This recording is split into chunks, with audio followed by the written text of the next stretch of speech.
بسم اللہ الرحمن الرحیم۔ السلام علیکم محترم ناظرین، میں اسد قریشی راجن پور سے اپنے یوٹیوب چینل گوڈس پیٹس کے ساتھ حاضر خدمت ہوں۔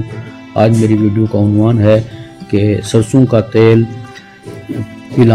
پلانے کا کیا طریقہ ہے بکروں اور بکریوں کو کہ وہ آرام سے ان کو فائدہ ملے۔ تو ویڈیو شروع کرنے سے پہلے یہی ریکویسٹ ہوتی ہے کہ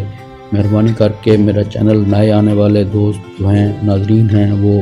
سبسکرائب کر دیں، بیل آئیکن دبا دیں اور سبسکرائب بھی کریں۔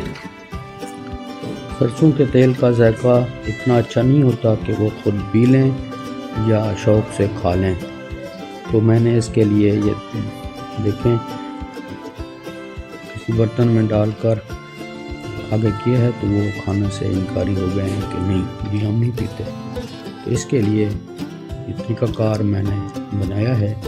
کیونکہ اصل مقصد کھلانا ہوتا ہے کہ جسم کے اندر تیل چلا جائے، لازمی نہیں ہے کہ پلانا ہے، جسم کے اندر بھیجنا ہوتا ہے۔ تو اس کا طریقہ یہ ہے کہ کسی برتن میں جتنا پلانا ہو،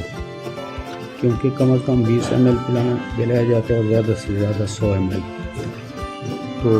جتنا پلانا ہو برتن کے پیندے میں ڈال لیں، اس میں گندم ڈالیں تھوڑی سی، اور گندم ڈال کر چوکر موٹا، اچھی کوالٹی والا موٹا ہوتا ہے اور باریک جو ہوتا ہے آٹے کی طرح وہ اچھی کوالٹی کا نہیں ہوتا، وہ اس طرح ڈالیں کہ بھربھرا ہو جائے اور ہاتھ سے مل کر یہ لے جائیں گے اور بکروں کو اور بکریوں کو کے سامنے رکھیں گے تو اس سے وہ فوراً کھا لیں گے، کیونکہ گندم یا کوئی بھی چیز اس میں ڈالی جا سکتی ہے گندم، کیونکہ جو وہ شوق سے کھا رہے ہوں، روزانہ کھا رہے ہوں تو اس کو وہ کھا جاتے ہیں۔ تو سرنج سے یا بوتل سے پلانے سے یہ سٹریس میں چلے جاتے ہیں، پریشانی بھی ہوتی ہے، اور وقت اگر جب 2 یا 3 آپ کے بکرے یا بکریاں ہوں تو ان کو پلانے پر وقت بھی ضائع ہوتا ہے۔ تو یہ طریقہ میں نے اپنایا ہے، اصل مقصد جسم میں جانا ہے، اس لیے مجھے لگتا ہے کہ میں آپ کو سمجھانے میں کامیاب ہو گیا ہوں گا۔ اللہ پاک آپ کے